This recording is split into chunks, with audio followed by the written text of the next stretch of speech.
Ok, vamos a tomar un tiempito, hermanos, para estudiar algo de la palabra de Dios. Estamos tratando de llevar un tema. La semana pasada hablamos acerca de esto, de la unidad. La unidad que Dios quiere en la iglesia es perfecta. Eso lo leímos en el capítulo 17 de Juan, en su oración pastoral. Entonces Dios quiere esa unidad en la iglesia, y lo que estamos aprendiendo es que la unidad se tiene que cultivar. Normalmente la tendencia humana es a vivir apartados los unos de los otros. Cada quien quiere su espacio, cada quien quiere su medio sin problemas, que todo lo que yo pueda obtener para mí que sea bueno, ahí viene, ¿verdad? Y si otro me estorba, pues lo quitamos nomás, para que yo pueda lograr lo que quiero. Ese es el pensar común de las personas, pero nosotros aprendimos un poquito en la semana pasada que en el libro de Efesios, estamos estudiando Efesios 4, del 1 al 6, y vimos allí que un primer paso para nosotros llegar a lograr conquistar esa unidad que Dios quiere en la iglesia, entonces tenemos que buscar primeramente la santidad. Y a través de este estudio definimos una palabra interesante, definimos la palabra vocación, y nos dimos cuenta que la vocación en la Biblia tiene un significado un poquito diferente a lo que dice el diccionario. Y nos dimos cuenta también que en la iglesia faltan 3 ingredientes importantes para que la santidad pueda funcionar. Y esos ingredientes eran la humildad, la mansedumbre y la paciencia. Entonces nos dimos cuenta que la santidad es necesaria para que se mantenga la unidad. Y si no hay santidad, no puede haber convivencia.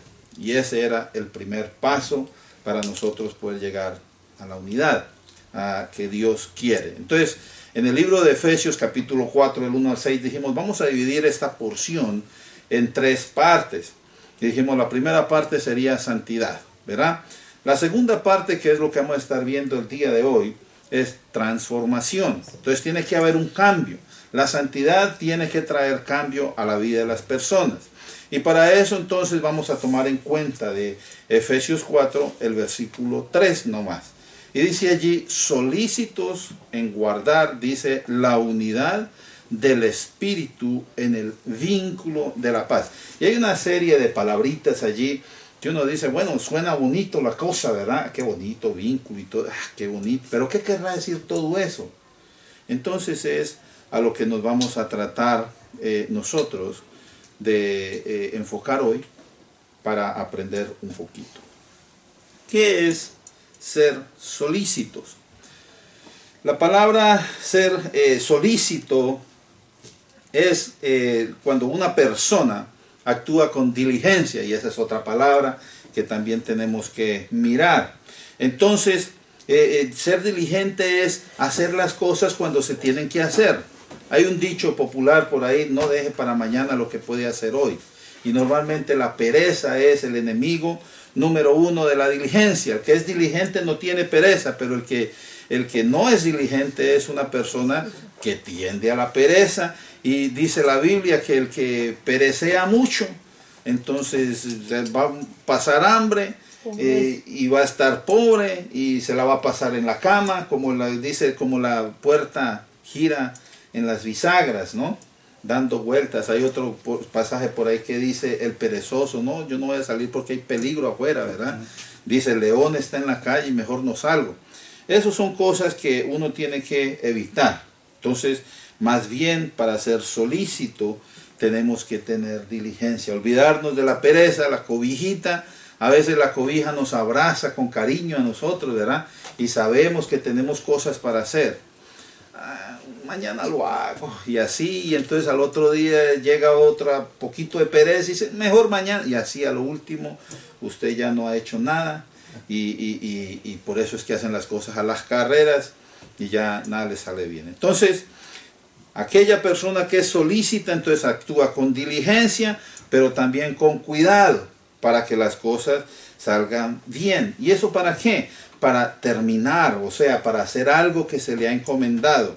El que es solícito no deja las cosas empezadas, sino que trata de terminarlas. Y parece que a veces nosotros mismos nos machucamos los callos, ¿verdad? Porque hay muchas cosas, yo pudiera ponerme a pensar ahorita y no quiero pensar porque me voy a entristecer. Hay muchas cosas que tengo yo para terminar. Y diciendo, no, pero es que la reuma, no, pero es que el dolor, es que el calor, ahorita que está tan fuerte el calor, no, pero es que la lluvia, y siempre va a haber una disculpa, hermano. Entonces no podemos dejar las cosas a medias. Y el Señor nos pide a nosotros que seamos activos en la iglesia, solícitos, esa palabra. Entonces nos está pidiendo el Señor que no dejemos la cosa empezada. Ahora, ser solícito, como se nos pide en este versículo, significa trabajar arduamente. Y ese trabajar arduamente es una cosa que no hacen, ¿cómo dijimos ahorita? Los perezosos. Ellos no trabajan arduamente, o sea, echándole muchas ganas. ¿Para qué? Para terminar o lograr un objetivo. ¿Y cuál es el objetivo que estamos buscando nosotros de acuerdo a este estudio? La unidad, la santidad, ¿verdad? Entonces, el esfuerzo, cuando decimos sí voy a trabajar, sí voy a buscar hacer lo que Dios me pide, entonces nosotros vamos a tomar y vamos a hacer un esfuerzo. Ahora, ese esfuerzo que usted haga tiene que ser honesto, porque hay algunos que dicen me voy a esforzar, y eso es nomás por impresionar al que le está diciendo, mira, ¿por qué no me ayuda con eso? O si yo le voy a echar ganas, seguro que sí lo voy a hacer. Como el niño que lo regañan y le dice al papá, papá, déjame ir, yo me voy a portar bien. Por favor. Dice, me voy a portar bien para que lo deje ir. No se va a portar ningún bien.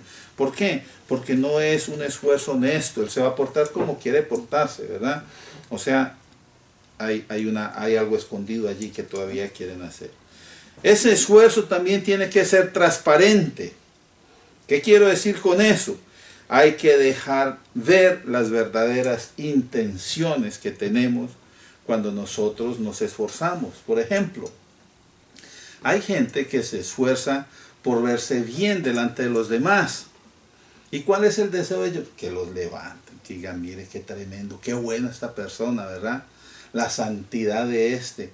Siempre quiere que lo pongan en primer lugar. Ahora, cuando uno hace un esfuerzo no está buscando el aplauso de las personas, sino que uno quiere de verdad lograr la meta que el Señor nos está pidiendo. En este caso, vivir en unidad. Y acuérdese, lo que hicimos primero fue la santidad y ahorita tenemos que trabajar en la transformación. ¿Qué otra cosa tiene que tener el esfuerzo? El esfuerzo también tiene que estar lleno de celo santo. ¿Qué es eso de celo santo? Quiere decir que cuando usted se esfuerce por hacer algo en la iglesia, busque primeramente agradar al Señor. No hacerse bien como el bueno del paseo, ¿verdad? El hermano Julano, ese es el mejor de ahí, él sobresale, él es el santo. Lo ven casi y se quieren arrodillar delante de él porque es muy santo el hermano. No, no, hermano. Todos somos iguales en la iglesia, hermano. No hay uno que diga que es más santo, que es más dotado. No, hermano, delante del Señor todos somos iguales. Que el Señor use al que es más, al que se esfuerza más, Dios lo usa. Pero si es una persona que la pasa sentada ahí calentando la silla, ¿verdad? Y no quiere hacer nada, pues, ¿cuándo va a esperar que el Señor lo use? Entonces tiene uno que levantarse y como dice el versículo otra vez, ¿qué es lo que dice? Ser solícitos, echarle ganas. En el libro de Segunda de Corintios, voy a buscarlo por aquí, lo tengo escrito en alguna parte.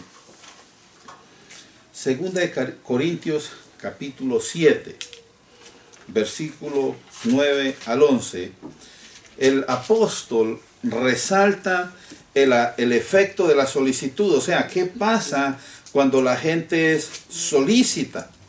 Y el problema aquí en 2 Corintios es que ellos tenían una situación pecaminosa. Un muchacho por allá estaba teniendo una relación oculta con su madrastra o algo así, ¿verdad?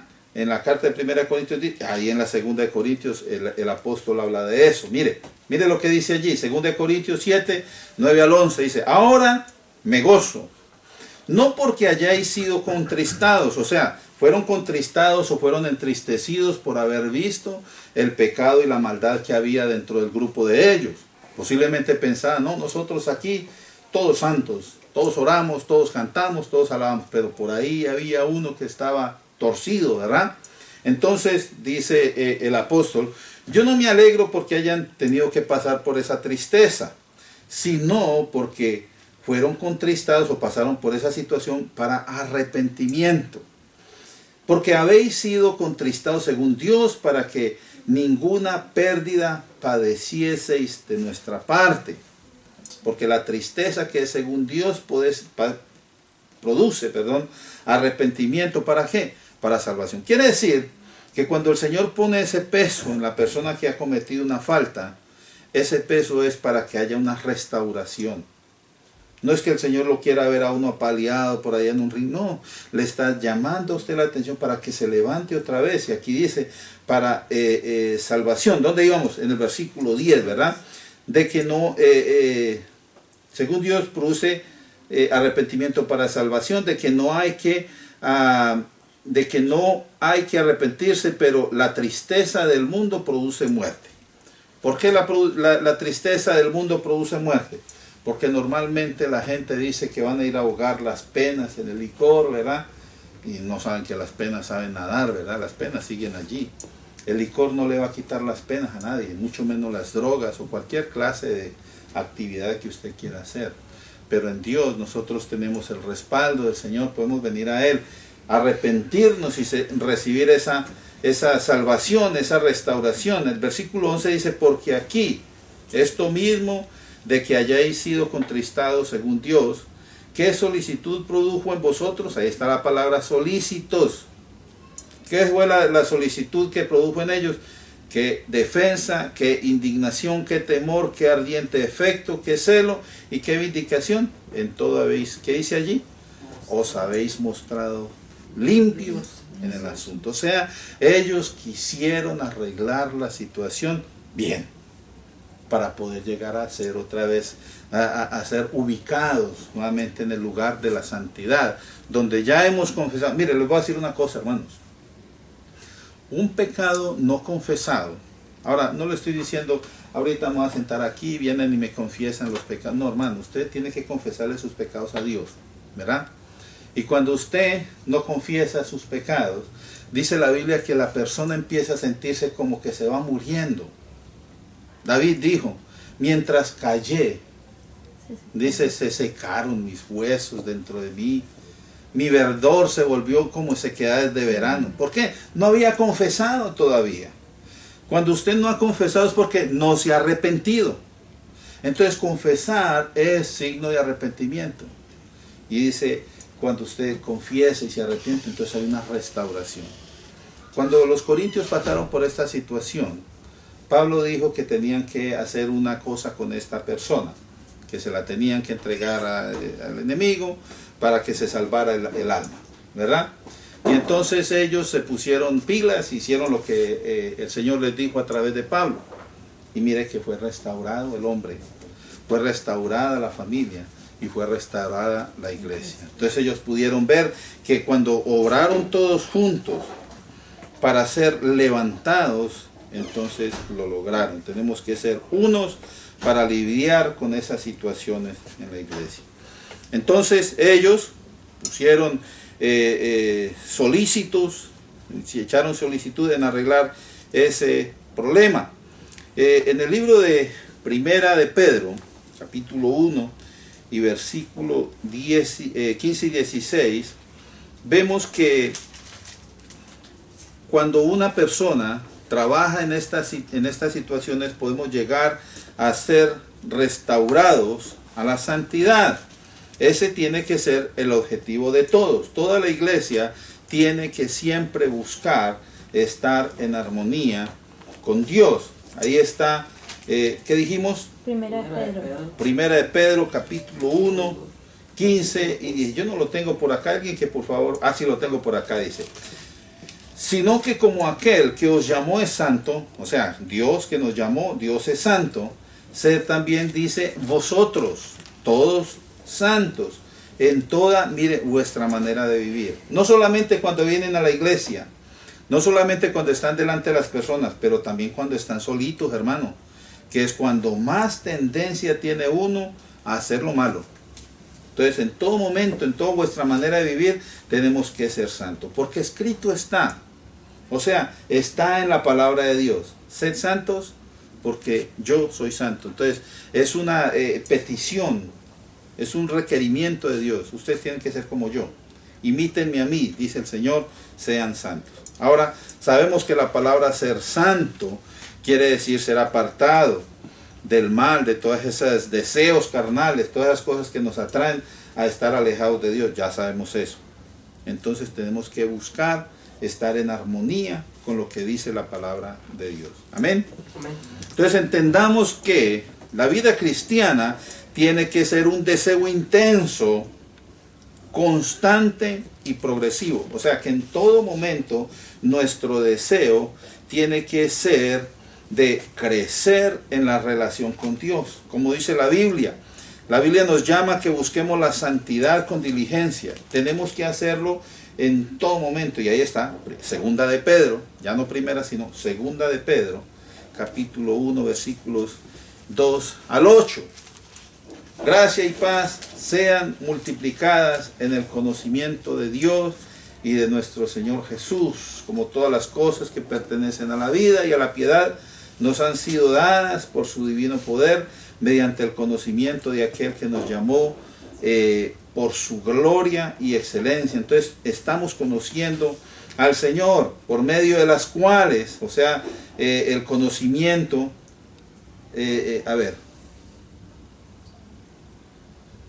todas las cosas que pertenecen a la vida y la piedad nos han sido dadas por su divino poder, ¿ok? Mediante el conocimiento. Entonces el poder, por medio de las cuales nos ha dado preciosas y grandísimas promesas, para que por ellas lleguéis a ser, mire lo que dice allí, participantes, ¿de qué? De la naturaleza divina. Hermanos, acuérdese que Dios es santo. Y entonces para nosotros llegar a ser como Dios, en la santidad queremos decir, en ser apartados de las cosas del mundo. No, yo no estoy diciendo ahorita, oh, vamos a ser iguales a Dios, vamos a ser dioses. No, yo no estoy diciendo eso. Sino que cuando el apóstol escribió esto acá, dice que a través del conocimiento, por el poder que el Señor obró en nosotros para rescatarnos, entonces Él nos ayuda a poder aprender a vivir apartados de las tendencias de la carne. Y eso es para alimentar lo que es espiritual. Lo que es espiritual es buscar de Dios en la Biblia, aprender en la Biblia, orar, tener comunión, seguir compartiendo el Evangelio. ¿Sí? Más o menos me voy a entender, ¿verdad? Ok, entonces en la casa pueden acabar de leer ese pasaje y si hay alguna pregunta, hermano, usted nomás me llama y yo trato de explicárselo lo mejor que pueda. Entonces dice allí que la vida cristiana, otra vez, tiene que ser un deseo intenso, constante y progresivo de crecer en la relación con Dios. Como dice la Biblia, nos llama a que busquemos la santidad con diligencia, que es lo que leímos. Pero también la diligencia es un ingrediente que es muy importante en nuestro camino a ajustarnos a vivir como un cuerpo. La unidad, hermanos, requiere de mucho. El título que yo le di a esta porción, que es la segunda parte, es estar juntos no es lo mismo que tener unidad. Podemos estar juntos todos, pero no ser unánimes. Unos pueden pensar una cosa, otros pueden pensar otra cosa, lo que sea. Están juntos, sí, pero no son uno. Y lo que buscamos es ser uno, porque es a lo que el Señor nos ha llamado. Entonces vimos que es solícitos. ¿Y solícitos en qué? De acuerdo a ese versículo dice en guardar la unidad. Ahora, ¿qué es eso de guardar la unidad? Entonces, primera cosa que tenemos que entender, que quien nos une es el Espíritu Santo, nos une en Cristo. Porque nosotros como templo del Espíritu de Dios sabemos que el Espíritu está en nosotros y nos hace uno en Cristo. ¿Sí? Entonces, haciendo una comparación, nos damos cuenta que el propósito de la unidad en la iglesia, desde el punto de vista de Dios, era reunir todas las cosas en Cristo. Y eso lo podemos ver lo que dice Efesios capítulo 1, y versículo 10, ¿verdad? Ahí usted lo puede leer desde el 9. Dice que el propósito era reunir todas las cosas en Cristo, en la dispensación del cumplimiento de los tiempos, así las que están en los cielos como las que están en la tierra. Todo lo que buscaba Dios era que todo fuera unido en Cristo. Cristo era, como quien dice, la unión, el eslabón que iba a amarrar todas las cosas a Dios, a lo que era originalmente. Acuérdense que la otra vez hicimos un estudio donde nos dimos cuenta que en la caída se rompió esa comunión y muchas cosas fueron perdidas. Y lo que está viniendo a hacer Cristo es volver otra vez a llevar eso otra vez al diseño original, ¿verdad? Entonces es lo que está buscando, unir todas las cosas en Cristo. Ahora, ese propósito de estar uno en Cristo, en la iglesia, entonces representa una responsabilidad. Somos responsables delante de Dios, de que las cosas estén unidas al Señor. Entonces, hay una responsabilidad, tiene que cumplirse. ¿Qué es lo que se tiene que cumplir? Que nosotros tenemos que guardar la unidad en el Espíritu. La iglesia siempre tiene que ser diligente en guardar esa unidad. Y cuando, acuérdese, por eso dijimos que definimos que es ser diligente. No es, sí, después le echo ganas. Es que ahorita, mire, el año entrante va a ser el Mundial de Fútbol. Y a los que les gusta el fútbol, entonces ya van a decir, no, pues después del partido, a ver si gana México, a ver si gana este o aquel, ¿verdad? Después, no, hermanos, diligentes tiene que ser en todo momento. ¿Y sabe qué? Eso va en contra del individualismo. No podemos ser uno sí y otro no, sino todos juntos. Entonces, guardar la unidad representa una prueba, o sea, un obstáculo hacia el individualismo en las convicciones y aspiraciones. O sea, lo que cada quien piensa y lo que cada quien desea. No podemos tener cada uno su pensamiento, es que yo pienso que esto es así, y es que yo pienso que... ¿Sabe qué pasó? Cuando la gente empieza a tener sus pensamientos, entonces empiezan a dividir el cuerpo. Y desde Pablo ocurre eso, porque lo leímos la vez pasada. Dijo Pablo, ¿acaso Cristo está dividido? Que unos dicen que son de Pablo, otros son de Silas, otros son de Apolos. ¿Quién dijo eso? La cosa es que como no tienen sus pensamientos enfocados todos en la misma ruta, entonces hay división. Y a eso es a lo que me refiero cuando la iglesia tiene que guardar esa unidad. Entonces eso quiere decir que como creyentes no podemos aceptar interpretaciones humanas ni tendencias de hombres. ¿Por qué? Porque a nosotros nos rige ¿quién? ¿Quién nos rige a nosotros? Cristo. Cristo. Nos rige Dios a través de su palabra. Acuérdese, la Biblia es el manual del cristiano. Quiere decir que si usted quiere saber cómo vivir la vida cristiana, ahí está en la Biblia. Pero si ni la leen. Por eso es que muchos no saben cómo ser cristianos, cómo ser creyentes. Y piensan que agradan a Dios con una cantidad de cosas que hacen por ahí. Hermanos, Dios se ocupó en dejarnos la palabra para que a través de ella aprendieran. Pedro lo dijo en una forma muy tremenda. Dijo, nosotros somos testigos de lo que pasó allá en el monte de la transfiguración. Nosotros lo vimos con nuestros ojos y le podemos decir que lo que le estamos contando no son fábulas. Pero aún más allá de nuestras palabras, de lo que nosotros les pudiéramos decir, dice, ahí están las escrituras. Dice, las profecías, léanlas. Entonces, la palabra es una cuestión importante para la iglesia. Vamos a definir un poquito qué significa la palabra guardar. Guardar no es que agarré algo acá y me lo eché al bolsillo para guardarlo, para que no se pierda. Eso es una definición popular. Pero en esta posición bíblica, la palabra guardar, en el griego dice tereo, significa ante todo vigilar. O sea, tener cuidado. Preservar. O sea, que no se dañe, que no se altere. Mantener. Como cuando usted tiene una plantica y usted le echa abono para que no se muera. O sea, mantener la palabra es mantener, como dice el apóstol, aviva el fuego del don de Dios que está en usted. Eso es mantener la santidad. Pero si usted lee un versículo hoy y ya no vuelve a agarrar la Biblia hasta dentro de 8 días, ¿cómo está manteniendo usted su santidad, su vida espiritual? Mantener la vida espiritual es guardar. La palabra guardar dice allí, mantener es preservar, vigilar, pero también reservar. Porque usted tiene que darle eso a sus hijos. La Biblia dice así también. Háblele a sus hijos en la casa. Háblele a sus hijos en el camino. Háblele a sus hijos cuando duerman, cuando estén despiertos, en todo momento. Pero hay algunos que se dan de paseo y se olvidan de Dios y empiezan a hablar así como antes, ¿verdad? Y utilizan unas expresiones que si usted toma leche se le cuaja en la boca, hermano. Unas expresiones que son bien feas. ¿Y sabe qué? Los hijos aprenden eso. Entonces usted tiene que reservar esa santidad para que se la pase a sus hijos.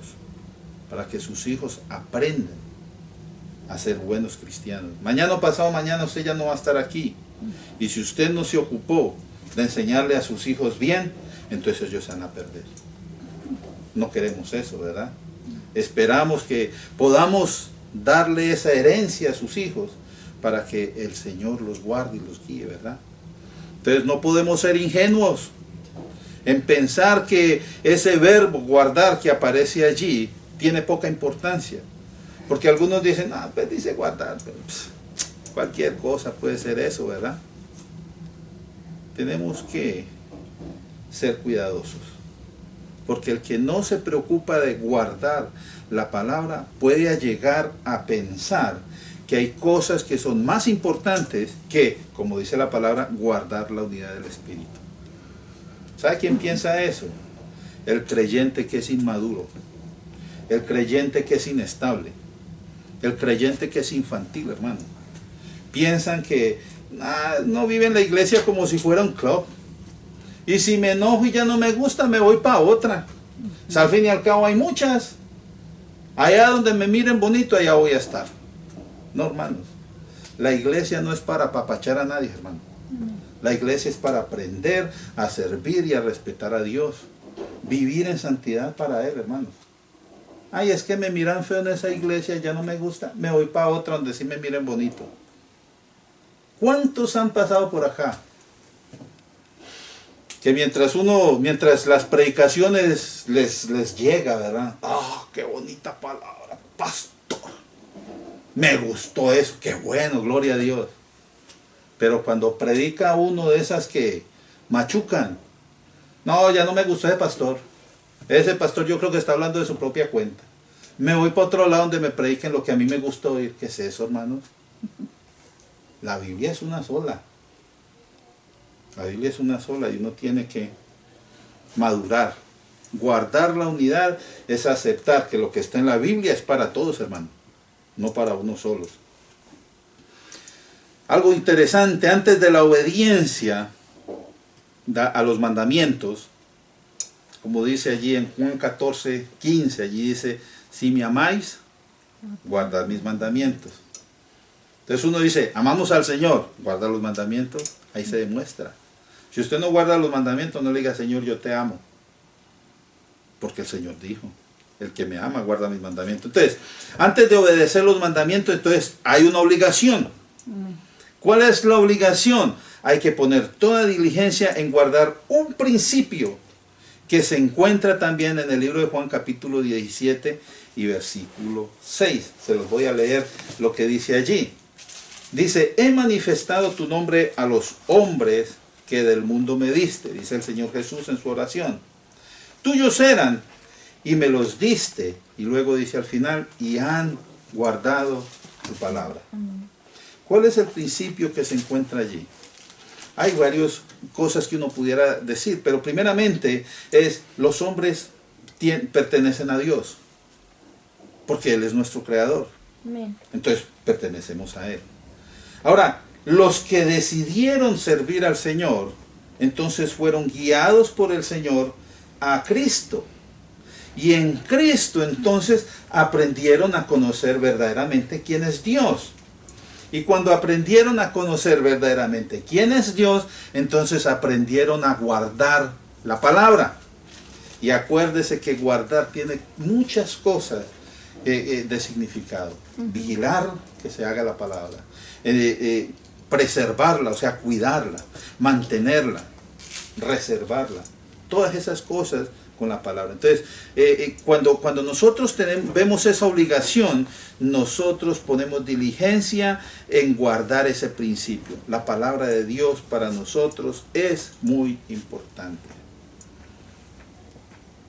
Creer en el nombre del Señor, estar escondidos en Él, todas estas cosas las dice la Biblia. Creen en el Señor, estamos escondidos en Cristo, y guardar su palabra, todo eso va junto. Cuando uno está guardado en el Señor, es porque uno guarda su palabra también. Cristo mismo expresó su deseo de que fuéramos perfectos en unidad, y esto es lo que nos está a nosotros teniendo en este estudio. Ser perfectos en unidad. Eso está en Juan 17:23, ya lo leímos. Porque ser perfectos en unidad es una prueba de que de verdad conocemos a Dios y que le amamos al Señor.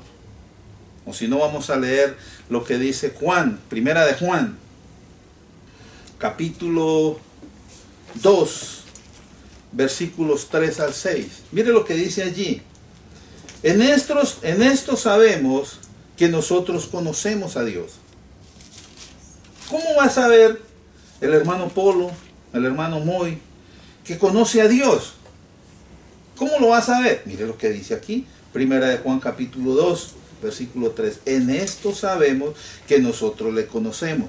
¿Cómo? Si guardamos sus mandamientos. ¿Guarda sus mandamientos? Acuérdate que esta palabra guardar es muy importante en la iglesia. Porque nosotros estamos vigilando que se haga la voluntad de Dios. Estamos preservando ese mensaje, lo estamos manteniendo, cultivando. Y lo estamos compartiendo también. Entonces mire lo que dice allí. Guardamos sus mandamientos. Versículo 4.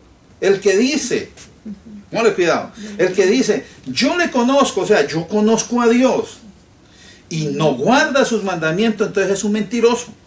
Así dice la Biblia. ¿Cómo puede decir usted que es creyente y no hace la voluntad de Dios? Eso es contrario.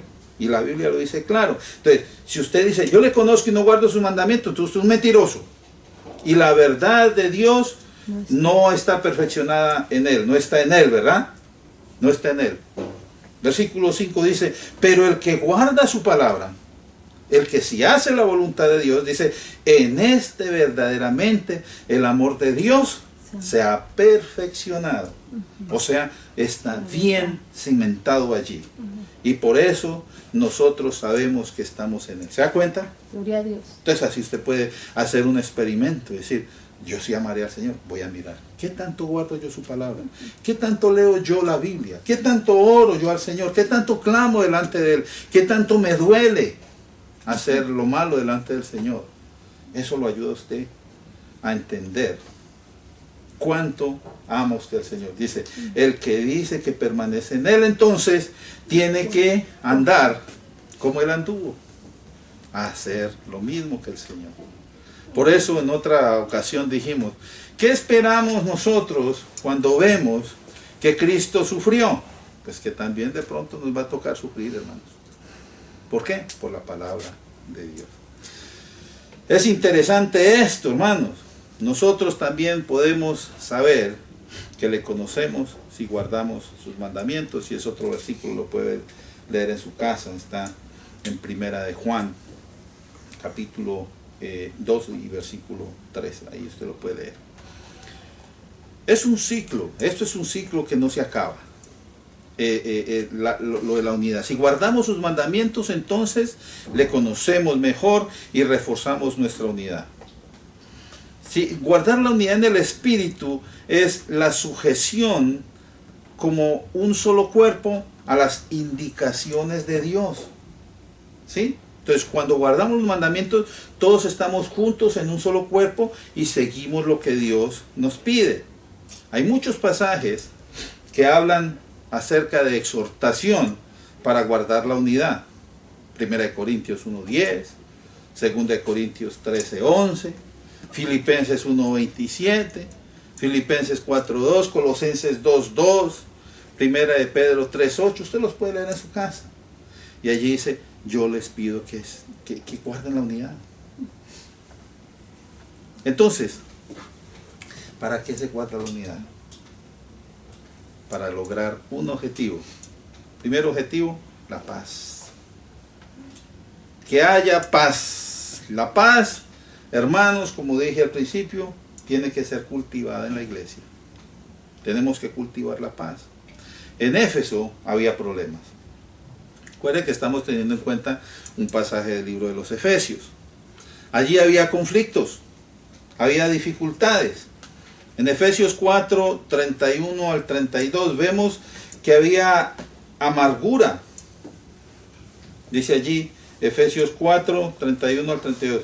Quítese vosotros toda amargura, enojo, ira, gritería, maledicencia y toda malicia. Oiga, tenían problemas allí, ¿verdad? Porque es una carta donde el apóstol los está exhortando. Tienen que dejar eso para que haya paz. Y dice, antes sed benignos unos con otros, misericordiosos, perdonándoos. ¡Auch! Hermano, qué difícil es para algunos perdonar. Perdonándoos unos a otros, como Dios también los perdonó a ustedes en Cristo. Entonces, hermanos, ¿por qué la primera meta es la paz? Porque la paz, buscar la paz es participar en el objetivo que Dios tiene para la iglesia. Primera cosa, Cristo es nuestra paz. La Biblia dice eso, ¿verdad? Porque Él en su carne abolió las enemistades. Eso está en Efesios 2, 14 al 15. Abolió las enemistades y creó en sí mismo un solo y nuevo hombre, haciendo la paz. Eso lo puede leer ahí en su casa. Por eso no hay ningún motivo para que haya conflictos entre los que han conocido a Jesús. ¿Por qué? Porque Él es la paz. Y Él derribó esas divisiones. Amén. Amén. Ahora, para los hebreos, la palabra paz quiere decir shalom. Eso ya lo he explicado ya tantas veces que dirá alguno, mire, está repitiendo el pastor. Hermano, todo esto hay que repetirlo.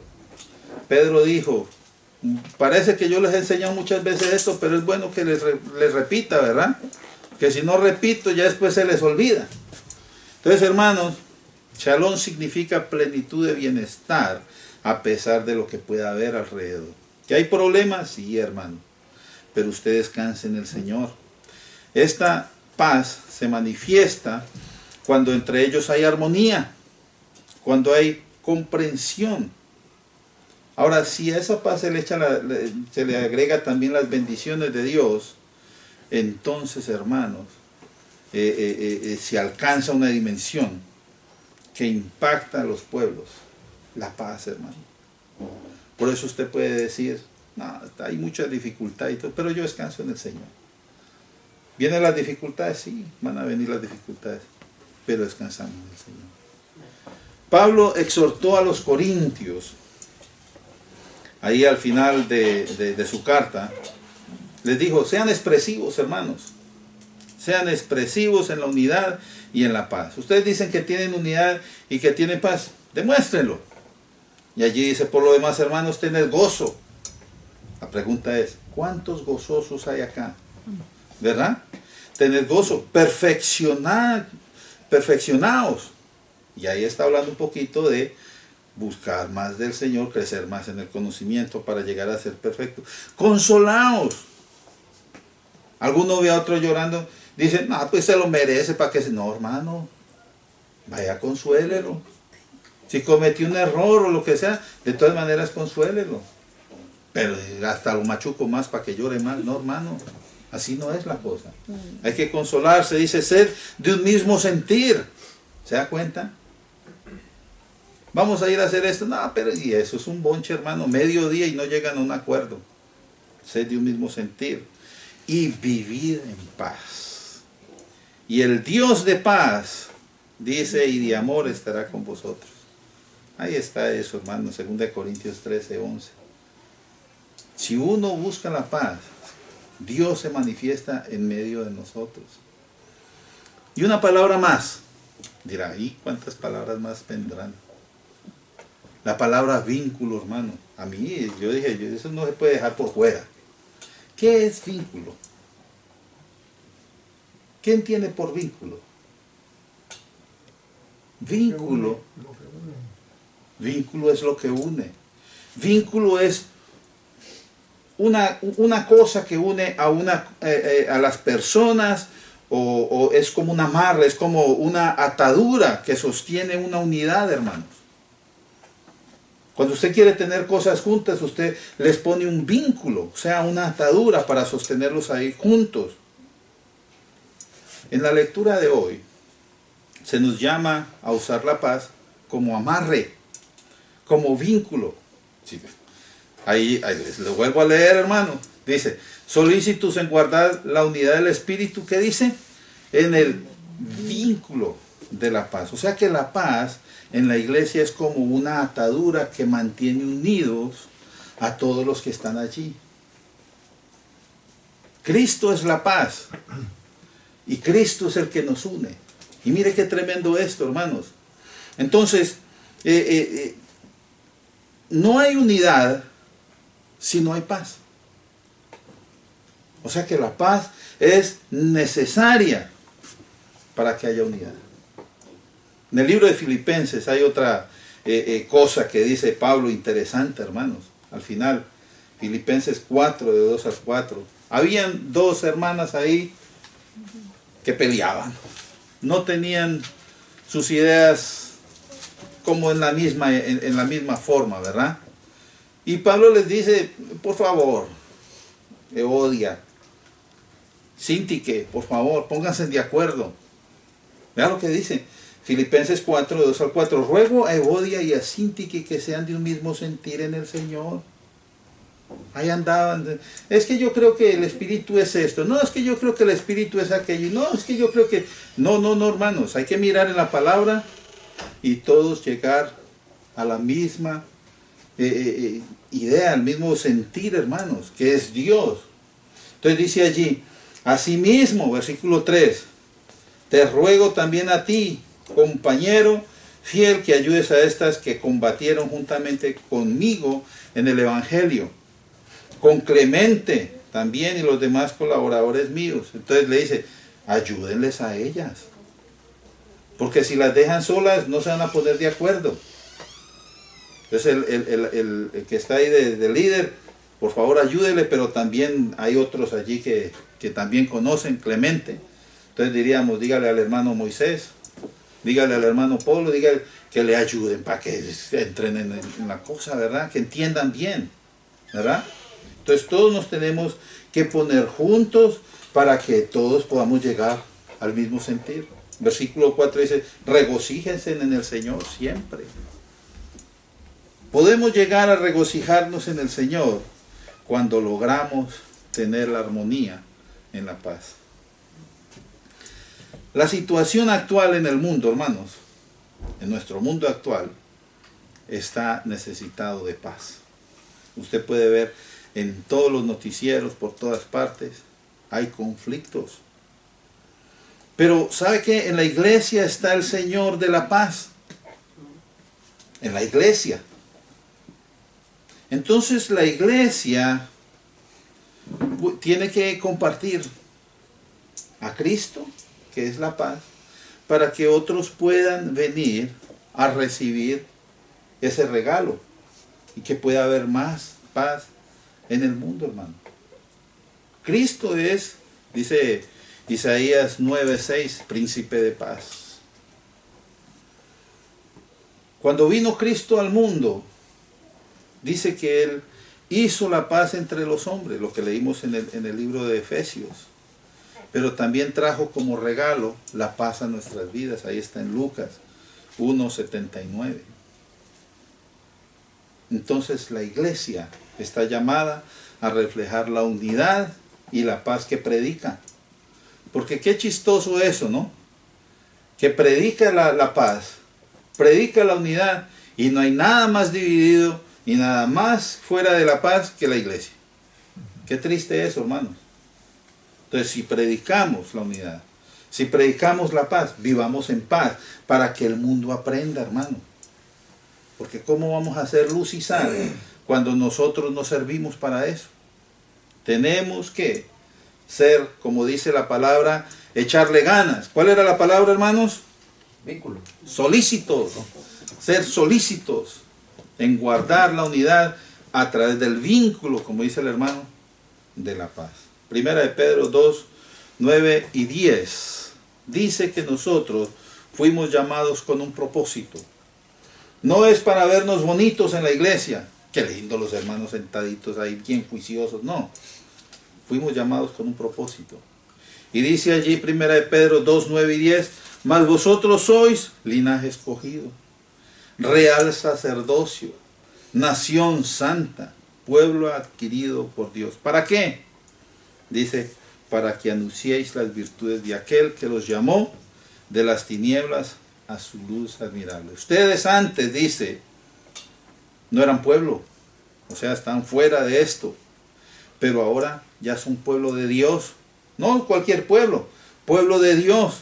En otro tiempo no habían alcanzado misericordia, pero ahorita ya han alcanzado misericordia. Por eso, hermanos, necesitamos compartir ese regalo que el Señor nos ha dado con los que no lo tienen todavía. Ser uno en la iglesia no es solamente para quedarnos aquí, ay qué rico, todos junticos, sino también para compartirlo con los que están afuera en necesidad de la paz y de la unidad que solamente Dios nos brinda. Amén. Amén. Vamos a orar, vamos a darle gracias a Dios por esta palabra. Nos queda una sola parte de este estudio, que es básicamente lo que es la unidad. Le damos gracias a Dios porque hemos visto que es necesario ser santos, apartados para el Señor. Le damos gracias a Dios porque por ser apartados, entonces Dios hace una transformación en nuestras vidas y nos capacita para poder ser parte de la iglesia, ser parte del cuerpo de Cristo para llevar el mensaje allá afuera. Entonces pidámosle al Señor que nos ayude para que como uno podamos actuar en esta obra que Él nos ha llamado a hacer.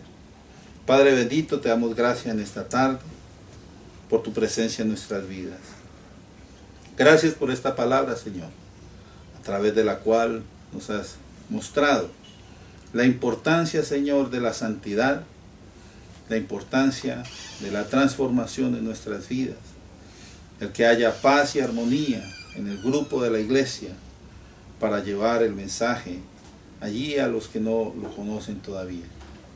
Te pido, bendito Dios, que tú nos capacites y nos ayudes para que dediquemos más tiempo, Señor, en escudriñar las Escrituras, crecer más en el conocimiento tuyo. Bendice a cada uno de mis hermanos, mis hermanas aquí presentes y todos los que estén viendo o escuchando este mensaje. Capacítanos, Señor. Ayúdanos a ser uno en ti. Que tengamos armonía, Señor. Que seamos de un mismo sentir todos. Que el Espíritu Santo nos ayude, Señor, y nos guíe. Y que seamos nosotros obedientes al llamado suyo. Te damos gracias y oramos para que tú bendigas, Dios, todas las obras de nuestras manos en el resto de la tarde y en esta semana. Que prospere, Señor, la obra de nuestras manos. Y que podamos también, Señor, seguir siendo heraldos tuyos, llevando el mensaje, proclamando el Evangelio de la paz, el Evangelio a través del cual nos has hecho salvos. Te damos gracias, Señor, nuevamente por tu presencia en nuestras vidas y nos ponemos delante de ti agradecidos porque sabemos que vas con nosotros en todo momento.